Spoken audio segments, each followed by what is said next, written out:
বিসমিল্লাহ ওয়াসসালাতু ওয়াসসালামু আলা রাসূলিল্লাহ আম্মা বাদ। আজকে আমরা ক্লাস করব আল কাওয়াইদুল আরবাআ, 4টি মূলনীতির উপরে।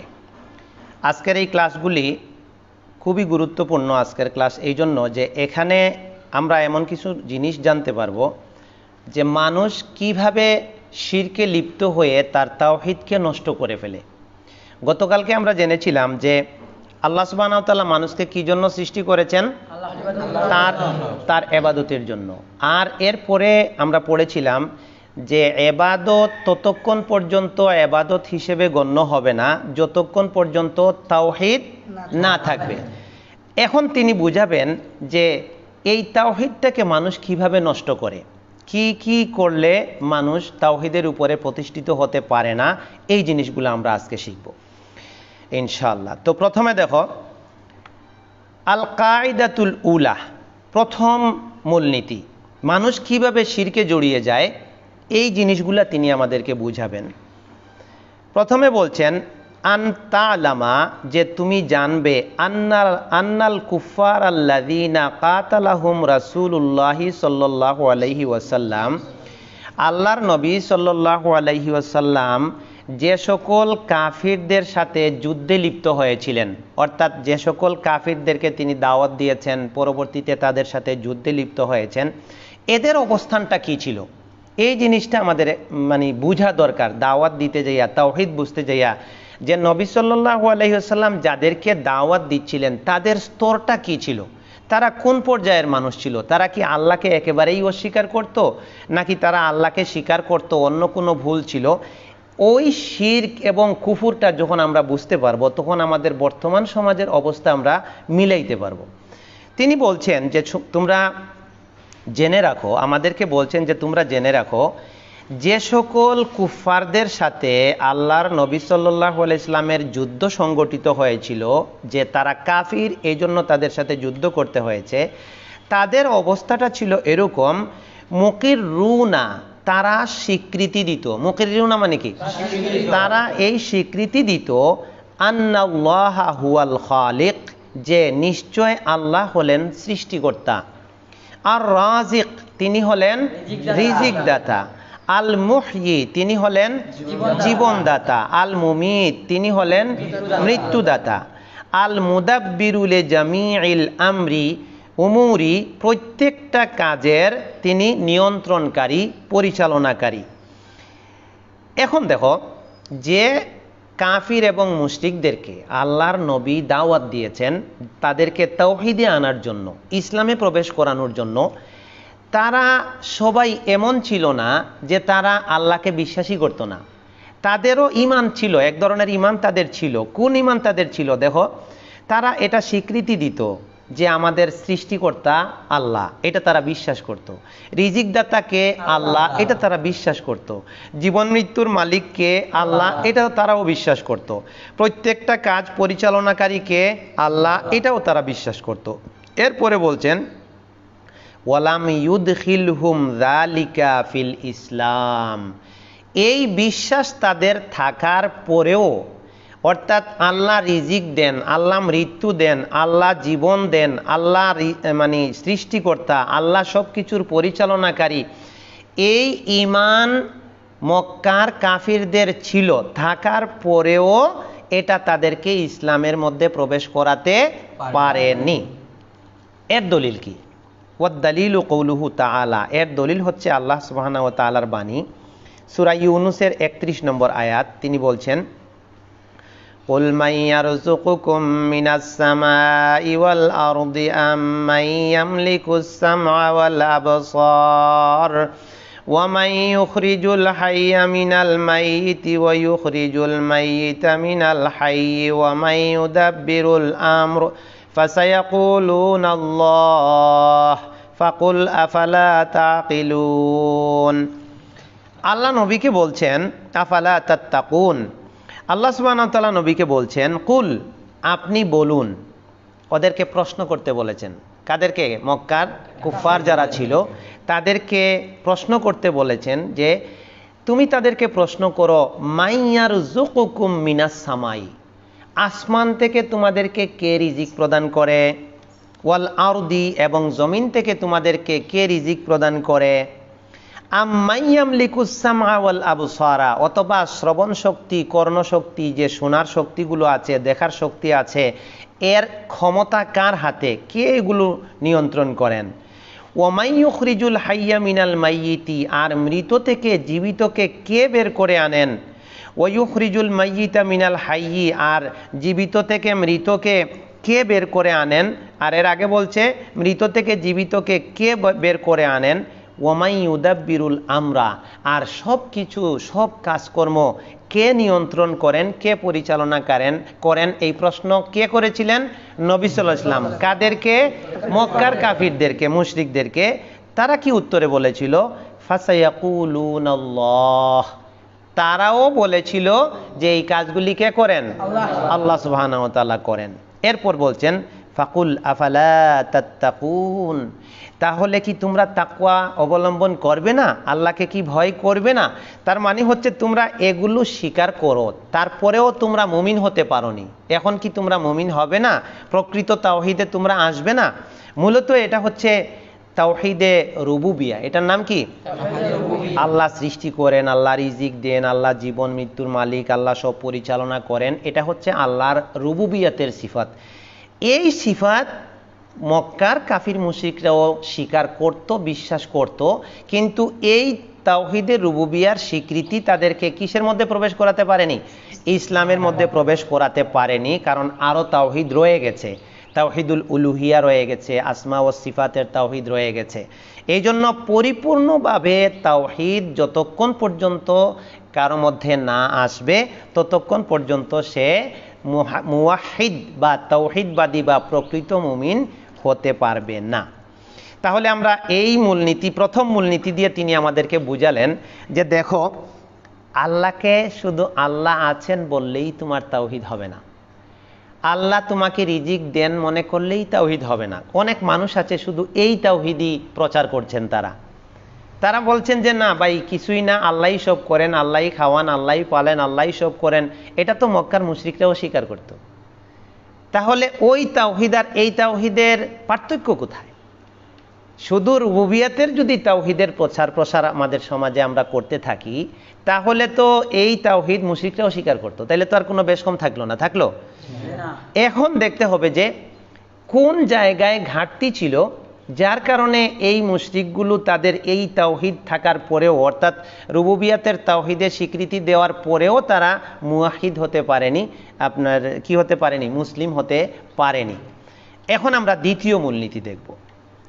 দ্বিতীয় মূলনীতির ব্যাপারে দেখো, এখন তিনি একটা একটা করে চিহ্নিত করবেন যে কিভাবে মানুষ এই তাওহীদকে নষ্ট করেছে।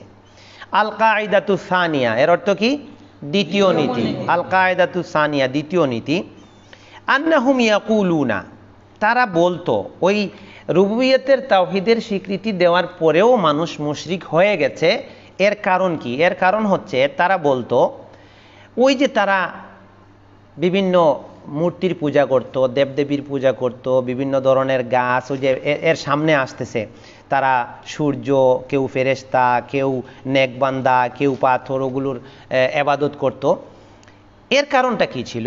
এই যে বলতেছেন, মা দাউনাহুম ওয়া তাওয়াজ্জাহনা ইলাইহিম, তারা বলতো আমরা এদেরকে ডাকি। তারা আল্লাহরে বিশ্বাস করত, কিন্তু তারপরেও তারা বিভিন্ন দেবদেবী মূর্তির উপাসনা করত, পূজা করত। তো তারা এটা বলতো যে মা দাউনাহুম ওয়া তাওয়াজ্জাহনা ইলাইহিম ইল্লা লিতালাবিল কুরবাতি ওয়াশ শাফাআতি, আমরা আল্লাহরে বিশ্বাস করি, আল্লাহ রিজিক দেন এটাও আমরা বিশ্বাস করি, আল্লাহ সৃষ্টি করেন এটাও বিশ্বাস করি, আল্লাহ জীবন দেন মারেন এটাও বিশ্বাস করি, কিন্তু আমরা যাদের মাধ্যম বানিয়েছি, যাদের ইবাদত করি, মূর্তি, গাছ, সূর্য, যাই হোক, এগুলো করি আমরা দুইটা কারণে। কয়টা কারণে? একটা হচ্ছে লিতালাবিল কুরবত, এরা আমাদেরকে আল্লাহর নিকট নিয়ে যাবে, নাউজুবিল্লাহ। আরেকটা হচ্ছে এরা সুপারিশ করে আমাদেরকে আল্লাহর আযাব থেকে বাঁচায়া দিবে, নাউজুবিল্লাহ। এই দুইটার তিনি ব্যাখ্যা দিয়ে দলিল দিচ্ছেন। ফাদালিলুল কুরবতি, নৈকট্য লাভের ব্যাপারে দলিল হচ্ছে কৌলুহু তাআলা, সূরা আজ-জুমার এর 3 নম্বর আয়াত। কোন সূরার কত আয়াত? সূরা আজ-জুমার এর 3 নম্বর আয়াত। আল্লাহ সুবহানাহু ওয়া তাআলা বলছেন, والذين اتخذوا من دونه أولياء ما نعبدهم إلا ليقربونا إلى الله زلفى إن الله يحكم بينهم فيما هم فيه يختلفون إن الله لا يهدي من هو كاذب كفار ওয়াল্লাযীনা আর যারা ওয়াল্লাযীনা অর্থ কি আর যারা ইত্তাখাযু গ্রহণ করেছে মিন দুনিহি আল্লাহকে বাদ দিয়ে আউলিয়া অন্য বন্ধু অন্য ওলি আল্লাহকে বাদ দিয়ে যারা অন্যান্য ওলি বন্ধু অভিভাবক নির্ধারণ করেছে তারা বলে মা না'বুদুহুম আমরা তাদের ইবাদত করি না ইল্লা লিয়ুকাররিবুনা ইলাল্লাহি যুলফা তবে এই জন্য আমরা তাদের ইবাদত করি যে তারা আমাদের কে আল্লাহর নৈকট্যে পৌঁছিয়ে দেবে নাউজুবিল্লাহ আল্লাহর নৈকট্যে পৌঁছিয়ে দেবে এই জন্য আমরা তাদের ইবাদত করি এবার আল্লাহ বলছেন ইন্নাল্লাহা ইয়াহকুমু বাইনাহুম আল্লাহ তাদের মধ্যে ফয়সালা করবেন ফিমা হুম ফিহি ইখতালিফুন তারা যে বিষয় নিয়ে মতবিরোধে লিপ্ত আছে আল্লাহ হাসরের মাঠে এই ফয়সালা করবেন ইন্নাল্লাহা লা ইয়াহদি মান হুয়া কাযিবুন কাফার নিশ্চয় আল্লাহ হেদায়েত করেন না এই ধরনের মিথ্যুক এবং কুফফারদেরকে তাহলে আমরা কি বুঝলাম যে আল্লাহকে রিজিকদাতা বিশ্বাস করার পরেও মানুষ মুশরিক আল্লাহকে স্রষ্টা বিশ্বাস করার পরেও মানুষ কি মুশরিক আল্লাহকে জীবন মৃত্যুর মালিক মনে করার পরেও মানুষ মুশরিক কেন যে মানুষ কি করেছে এমন কিছু জিনিসকে তারা মাধ্যম বানিয়ে ফেলেছে এমন কিছু জিনিসের ইবাদত উপাসনায় তারা লিপ্ত হয়ে গেছে যাদের ব্যাপারে তাদের আকীদা বা বিশ্বাস হচ্ছে এদের মাধ্যমে আমরা আল্লাহর নৈকট্য লাভ করতে পারব সুতরাং আগের যুগে যে এটা যেমন হয়েছিল মক্কার কাফির মুশরিকদের ক্ষেত্রে বর্তমান বিশ্বেও পৃথিবীর যে কোনো জায়গায় যদি এমনটা হয় যে আল্লাহকে বাদ দিয়ে কোনো ব্যক্তিকে হোক কোনো কবরকে হোক কোনো কবরের বাসিন্দাকে হোক অথবা কোনো গাছ পাথর যেটাই হোক কেউ যদি এই আকীদা রাখে এই বিশ্বাস পোষণ করে এই ঈমান তার থাকে যে এই জিনিসটা আমাকে আল্লাহর নৈকট্যে পৌঁছিয়ে দেবে তাহলে সে এই শিরকে লিপ্ত হয়ে গেল শিরকে লিপ্ত হয়ে গেল তার তাওহীদ আর থাকলো না এরপরে ওয়াদালিলুস শাফাআতি তিনি বলছিলেন যে দুইভাবে মানুষ শিরকে লিপ্ত হচ্ছে একটা হলো নৈকট্য লাভের ক্ষেত্রে আর আরেকটা হচ্ছে কি শাফাআতের ক্ষেত্রে এই ক্ষেত্রে দলিল কি ওয়াদালিলুস শাফাআতি কওলুহু তাআলা আল্লাহ সুবহানাহু ওয়া তাআলার কথা সূরা ইউনূস আয়াত 18 কোথায় আছে সূরা ইউনূস আয়াত 18 ওয়া ইয়াবুদুনা মিন দুনিল্লাহি মা লা ইয়াদুররুহুম ওয়া লা ইয়ানফাউহুম ওয়ায়াবুদুনা আর তারা ইবাদত করে মিন দুনিল্লাহি আল্লাহকে বাদ দিয়ে এমন সব জিনিসের মা লা ইয়াদুররুহুম ওয়া লা ইয়ানফাহুম যা তাদের উপকারও করতে পারে না ক্ষতিও করতে পারে না মূর্তি কারো উপকার ক্ষতি করতে পারে না গাছ কারো উপকার ক্ষতি করতে পারে না মরা মানুষ কারো উপকার ক্ষতি করতে পারে না কিন্তু এই সব জিনিসের ইবাদত মানুষ করে এই কথা আল্লাহ বলছেন যে তারা আল্লাহকে বাদ দিয়ে এমন জিনিসের ইবাদতে লিপ্ত হয়ে গেছে যা তাদের কোনো লাভও করতে পারবে না ক্ষতিও করতে পারবে না এরপরে তারা কি বলে ওয়ায়াকুলুন আর তারা বলে হাউলাই এইগুলি শুফাআউনা ইনদাল্লাহ আল্লাহর কাছে আমাদের জন্য সুপারিশকারী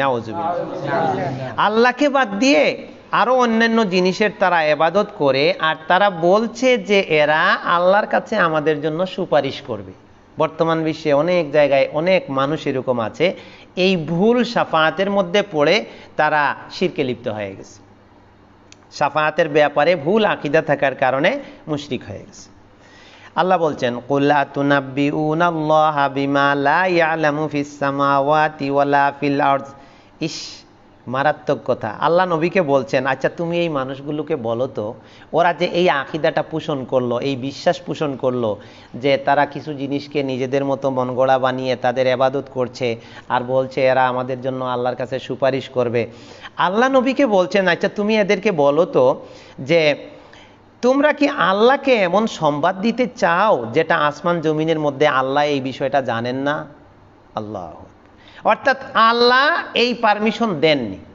আল্লাহ এই অনুমতি দেননি, কিন্তু মানুষ এটা বানিয়ে এটা করছে। তাইলে বোঝা গেল যে আল্লাহ জানেন না এমন জ্ঞান তাদের কাছে আছে, যেটা আল্লাহর উপরে তারা মাতবরি করতে চায়, আল্লাহকে বুঝাইতে চায় যে আল্লাহ তুমি জানো না, এই জিনিসগুলো সুপারিশ করবে, আমরা এটা করে তোমাকে জানাইতে চাচ্ছি। নাউযুবিল্লাহ। সুবহানাহু ওয়া তাআলা আম্মা ইউশরিকুন। আল্লাহ অতি পবিত্র, তিনি অতি মহান তারা যে শিরকে লিপ্ত হলো এর থেকে। আল্লাহ বলছেন যে তারা আল্লাহকে কি জানাতে চায়, আল্লাহ অনেক পবিত্র তাদের এই আকীদা থেকে, তাদের এই বিশ্বাস থেকে, তাদের এই শিরকি কর্মকাণ্ড থেকে আল্লাহ অনেক উপরে। এবার দেখো, মানুষ তাইলে শিরকে লিপ্ত হলো, একটা হচ্ছে নৈকট্য লাভের ক্ষেত্রে শিরকে লিপ্ত হলো, আল্লাহকে বাদ দিয়ে অন্য কোনো জিনিসকে আল্লাহর নৈকট্যের মাধ্যম বানিয়ে দিল। আরেকটা হচ্ছে শাফাআতের ক্ষেত্রে মানুষ শিরকে লিপ্ত হয়, কি যে আল্লাহ বাদ দিয়ে অন্য কারো ইবাদত বন্দেগী করে, সে বলতেছে শুফাআউলাই শুফাআউনা ইনদাল্লাহ, এরা আমাদের জন্য আল্লাহর কাছে সুপারিশ করবে। এবার সুপারিশ জিনিসটা আসলে কি, সুপারিশ কিভাবে হবে কি বা কিভাবে হবে না, এই ব্যাপারে তিনি বলছেন সুপারিশ সম্পর্কে তোমাদের ধারণা স্বচ্ছ থাকতে হবে। সেটা হলো ওয়াশফাআতু শাফাআতানে, শাফাআত হলো দুই প্রকার। কয় প্রকার? শাফাআত হলো দুই প্রকার। একটা হচ্ছে শাফাআতুন মানফিয়া, নিষিদ্ধ শাফাআত। কেমন শাফাআত? একটা শাফাআত মানুষ ধারণা করে যে এইরকম শাফাআত হবে, কিন্তু এটা নিষিদ্ধ, এটা হবে না। ওয়া শাফাআতুন মুসবাতা, আরেকটা হচ্ছে সাব্যস্ত বৈধ শাফাআত। একটা শাফাআত বৈধ, আরেকটা শাফাআত নিষিদ্ধ। এখন বৈধ কোনটা আর অবৈধ কোনটা তিনি বলছেন। ওয়াশফাআতুল মানফিয়াতু, নিষিদ্ধ শাফাআত হচ্ছে মা কানাত তুতলাবু মিন গায়রিল্লাহ ফিমা লা ইয়াকদিরু আলাইহি ইল্লাল্লাহ, আল্লাহ ছাড়া কেউ ক্ষমতা রাখে না, এই ক্ষেত্রে আল্লাহকে বাদ দিয়ে অন্য যার কাছে সুপারিশ চাওয়া হয়।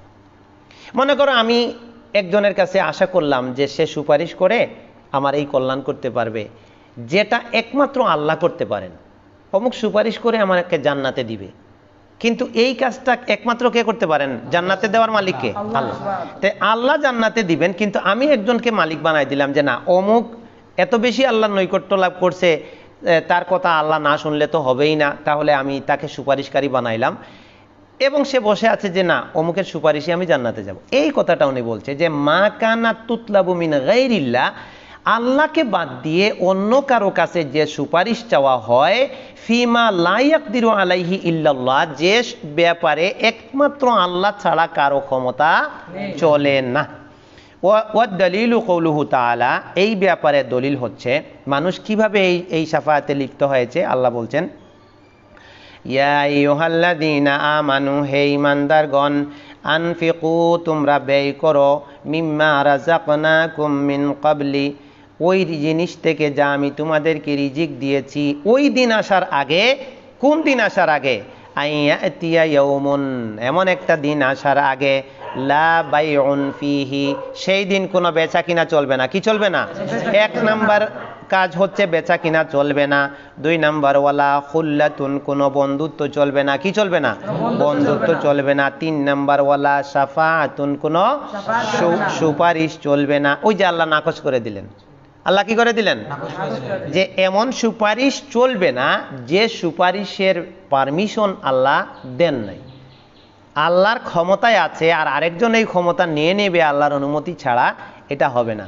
তারপর বললেন ওয়াল কাফিরুনা হুমুজ জালিমুন, এই ধরনের কাফির যারা হবে, ভুল শাফাআতে বিশ্বাসী হবে, এরাই হচ্ছে জালিম। এটা কোন সূরার কত আয়াত?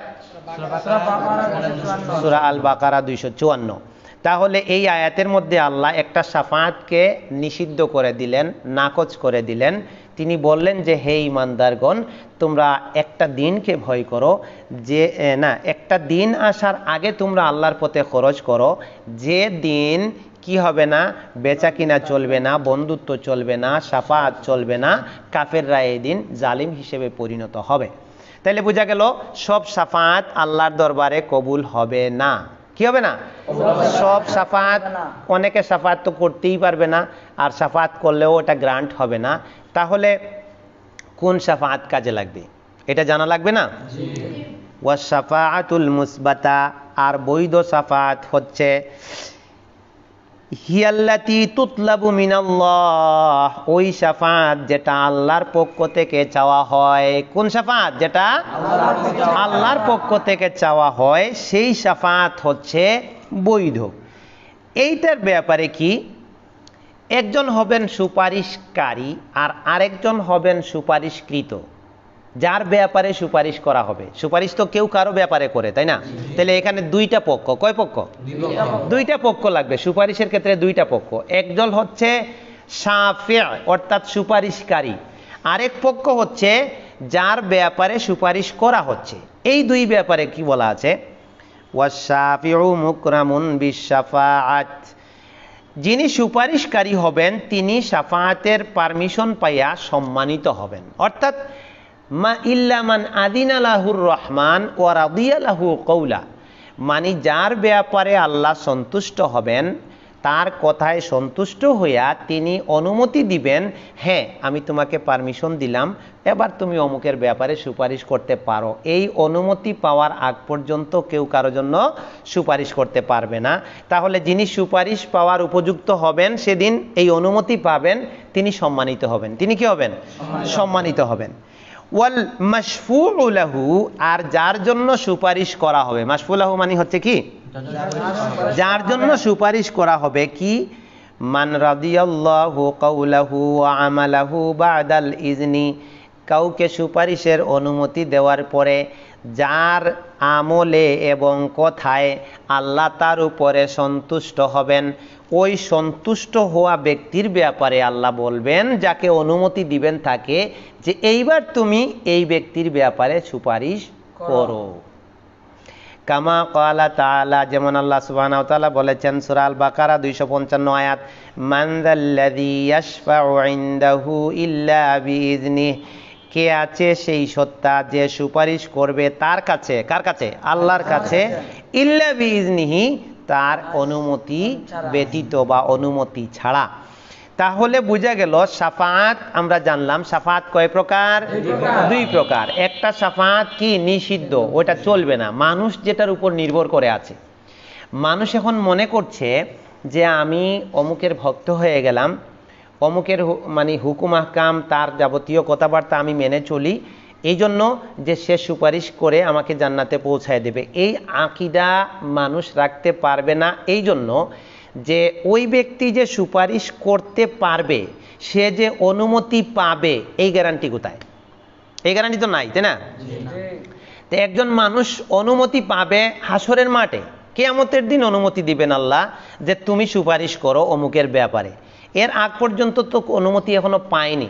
তাহলে আমি কি করে বিশ্বাস করতে পারি যে অমুক আমার জন্য সুপারিশ করবে? তাহলে এটা করা যাবে না। এটা হচ্ছে নিষিদ্ধ শাফাআত। আর বৈধ শাফাআত কি? যাকে আল্লাহ অনুমতি দিবেন, যার ব্যাপারে অনুমতি দিবেন, কেবল ওই ব্যক্তি সুপারিশ করতে পারবে এবং ওই ব্যক্তি সুপারিশের মাধ্যমে উপকার লাভ করতে পারবে। তাহলে শাফাআতের বিষয়টা ক্লিয়ার হয়ে গেল, তাই না?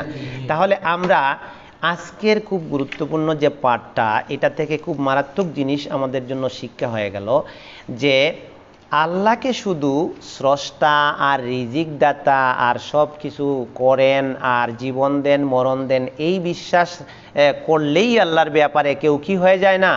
মুসলিম হয়ে যায় না। কারণ এটা তাওহীদের একটি শাখা মাত্র, তাওহীদের আরও শাখা রয়ে গেছে।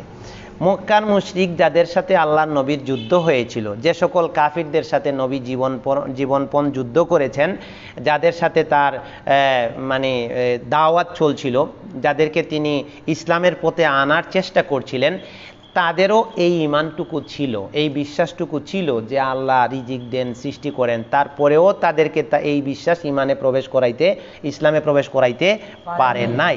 তাহলে এই বিশ্বাসগুলি থাকার পরেও মানুষ কিভাবে শিরকে লিপ্ত হয়ে গেছে? একটা হচ্ছে নৈকট্য লাভের ক্ষেত্রে। একটা কিসের ক্ষেত্রে? আন্তাজি একটা জিনিস তার নিজের মতো করে বানাইয়া মনে করছে যে ও আমাকে আল্লাহর নিকটবর্তী করে দেবে, পৌঁছায় দেবে, শিরকে লিপ্ত হয়ে গেছে। আবার আরেক ক্ষেত্রে শিরকে লিপ্ত হয়েছে, সেটা হচ্ছে শাফাআত। সেটা কি? শাফাআত। যার ব্যাপারে এখনো অনুমতি আসবে কিনা নিশ্চিত না, যার ব্যাপারে অনুমতি সুপারিশ করার, যাকে অনুমতি দিবেন তাকে ওর ব্যাপারে অনুমতি দিবেন কিনা নিশ্চিত না, তাহলে কি করে সে এই আকীদা বিশ্বাস পোষণ করতে পারে যে হ্যাঁ আমি অমুকের হুকুম মানলে সে সুপারিশ করে আমাকে জান্নাতে দিবে? এই বিশ্বাস রাখা যাবে না।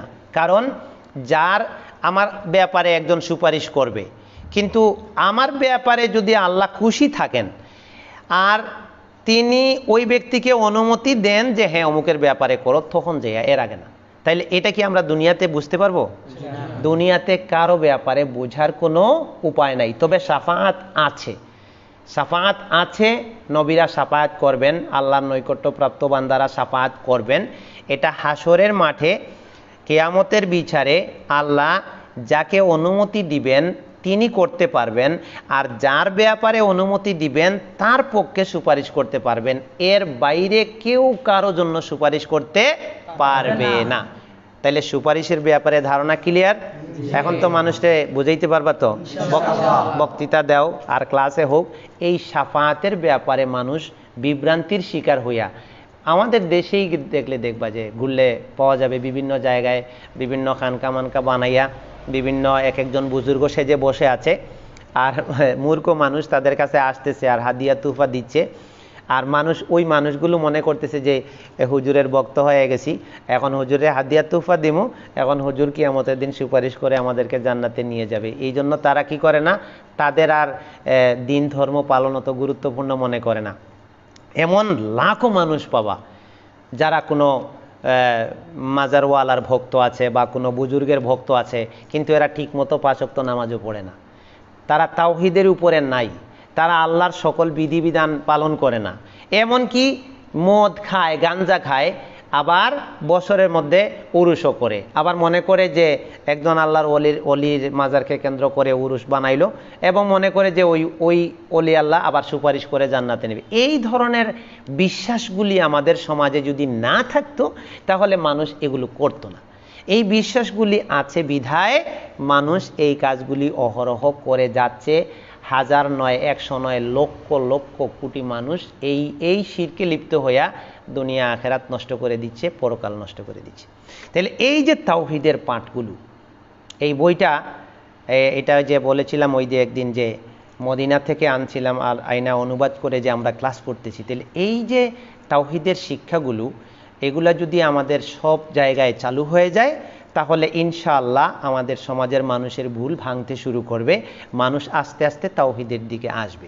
এটা আমাদের এই বইগুলা পড়ে ভালোভাবে তাওহীদ শিখে মানুষের কাছে প্রচার করা, এটা আমাদের দায়িত্ব। আল্লাহ আমাদেরকে কবুল করুন, তৌফিক দান করুন, আমিন। আজকে এই পর্যন্ত। সুবহানাকাল্লাহুম্মা ওয়া বিহামদিক, আশহাদু আল্লা ইলাহা ইল্লা আনতা আস্তাগফিরুকা ওয়া আতুবু ইলাইক।